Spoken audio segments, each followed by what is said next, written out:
Hola, Mr. Victorio Calero. Hello, Victorio Calero, live for Real Madrid television. Tomorrow is your game number 200 as a coach in Champions League. According to your career and according to your experience, what's the most important thing for tomorrow's game? Thank you. Well, tomorrow, the best thing would be to do as best as we can. The mental aspect is very important in the sense of being brave and personality that we need to have on the pitch. The truth is that we've had time to prepare this game. We've prepared it very well. And I trust that tomorrow we will do our best in every single sense, mentally, physically, and technically. Because we have the quality, we have quality enough to compete. That's it. Hello, Mr.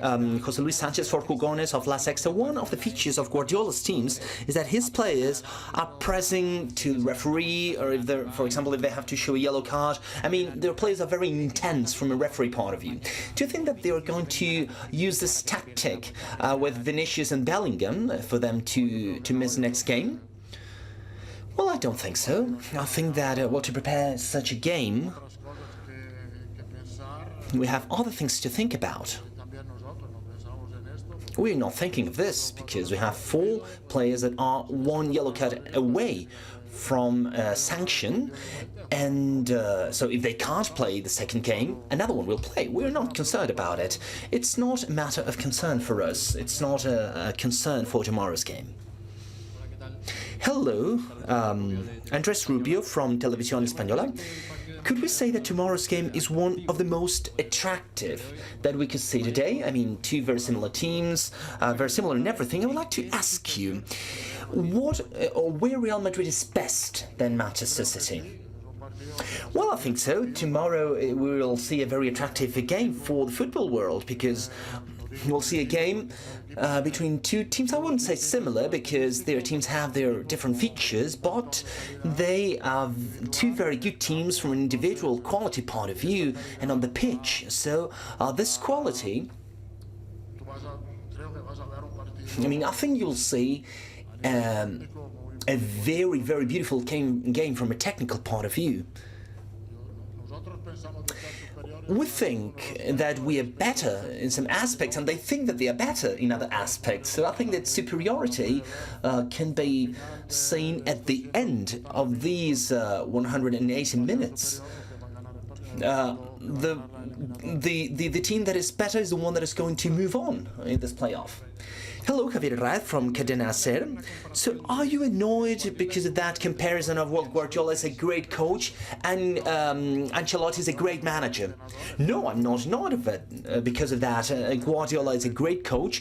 I don't care about what they think about myself. I'm concerned about what my club thinks about me, about what I do, and that's it. The fact that Guardiola is a great coach, no doubt about it. Good afternoon, Carlo Fernando Burgos, Onda Cero. It's usually said that sometimes you win and other times you learn. So what did you learn from last playoff when Manchester City moved to the semi-final? That we play without courage and without personality. What I've said the first answer, courage and personality are paramount in this kind of games. And second game, we were missing this. Hello, Edu Aguirre, we are live in El Chiringuito Twitch. I'd like to ask to Ancelotti as a person, after so many years in football world, do you still get excited, get nervous before these games? Yeah, very nervous. Well, before a game, some hours before, at personal level, as I've said, there's a little bit of pain, I would say, but the other day, for example, I was thinking of defeat. For example, when you lose, that's pain, and when you win, that's happiness. Well, sometimes when you win, that's a relief. Sometimes it's happiness if you win a title, if you win a competition. An individual victory is a relief because the days after, you are more relaxed and you are happier. But pain and suffering is part of your work. It's what makes you alive. Pressure, stress, as I've said, it's fuel for me. Hello. Here? Here, on your left? Yeah, hello. Oliver Lorenzo from El País. I'd like to go back to last year's memories, the second game in Manchester. You've told my colleague that it was a matter of courage and personality. It was just a problem of courage and personality. Maybe the team was missing football. Well, of course we were missing football too, because there were some situations during the game that we didn't manage in a very good way. It was not only a mental problem, but also a technical problem. They pressed us forward a lot, and we didn't look for any alternative. So, obviously, we want to avoid that. We want to prevent that from happening tomorrow, this playoff. Hello, Carlo. Here, Abraham Romero from El Mundo. So for Manchester, they say that Kyle Walker has not trained today. I don't know if more than ever this playoff depends on Vinicius Junior's feet. Well, it's on the best players' feet, I would say. There are many players in both teams with a great bunch of quality, I would say. This will determine the game, I would say, as always happens, because the games are determined and are decided by the players that are on the pitch. Well, besides the strategy, that has to be clear strategy where the players are convinced of it and to perform it as good as possible. So in order to complete the answer, there are many things in these games, individual quality, for example, the dual defense, press forward. I mean, you need to do your best. It is not something that it's not only one thing what allows you to win a playoff. There are many aspects that have to be managed in the right way. Hello, Tatiana Mantovani from EA Sports Brazil. You've said that you usually give a lot of information to your players to play without the ball, but with the ball, what you want is you want them to be creative. Do you think that this Real Madrid has more creativity than last year's Real Madrid in order to face tomorrow's game? Well, we have different features with the ball, because last year you had Karim Benzema, that was a flagship as a central forward, as a central striker. And this season, we don't have a clear reference as a central striker. We've managed this absence with more mobility. I think we've done a good job.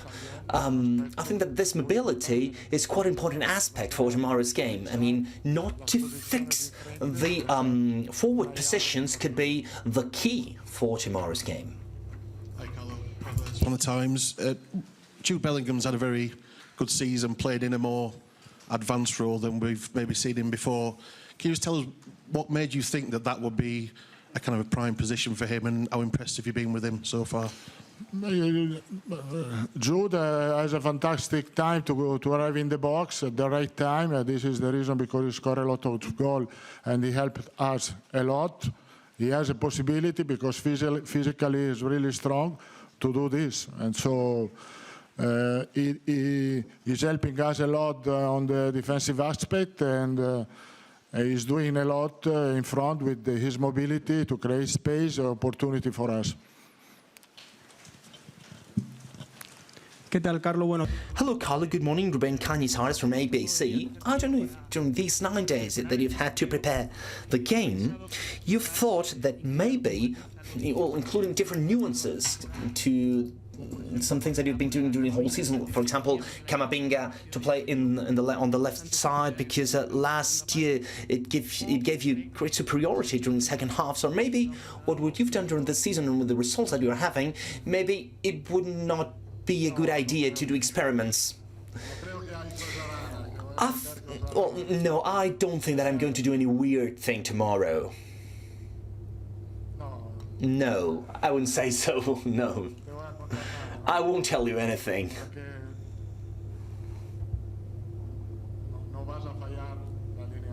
I mean, no worries, you won't fail with the initial team.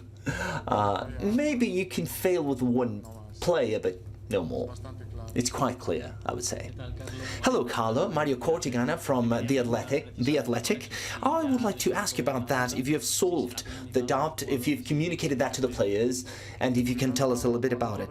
I haven't communicated anything yet. Obviously, there are some things that doubts maybe one, and that would be it. So the team will be communicated tomorrow. On the Daily Mirror, Antonio Rudiger was just in talking about Jude Bellingham, saying he's surprised at how quickly he's adapted and been successful here. Do you share that view? And obviously you knew the quality of play you were getting, but has he surprised you with the way he has played in his first season and slotted straight into the team? Well, I think the key point is that he's really mature because he's only 20 years old, but he's more mature than his age. Really professional, really serious, really humble. We were surprised. We were not surprised as a player, but as a person, we were surprised in this sense. For the age that he has, is really mature. Últimas dos preguntas, last two questions. Hola, Carlo. Muy buenas. Hi, Carlo. Anton Simone for L'Equipe and RTL. So, the doubt you have for tomorrow's team is that, well, maybe it's the central defense between Tchouaméni and Nacho, because Tchouaméni has done a very good job. You've said this several times, and it would, well, if Tchouaméni is the chosen one, maybe Camavinga would play as a midfielder. So maybe this decision could have something to do with the fact that Camavinga is one yellow card away from not playing the next game. No, as I've said, this is not a concern for me, because, well, the first game is very important, because we have the chance of playing in our stadium. We need to take advantage of this situation, I would say. So, no, it's just a doubt of playing with one instead of with other, and that's it. Last question, please. Hello, Maria Moran for El Golazo. I would like to ask you if you believe on the defensive players that are not playing with City. Well, of course they have players off, but I think that they've managed these situations very well. Guardiola has used some central defenders to play as wingers, and I think they are doing a very good job at the back. I think that, well, if they have some players that can't play, it won't affect them. Thank you. Bye-bye. Cheers.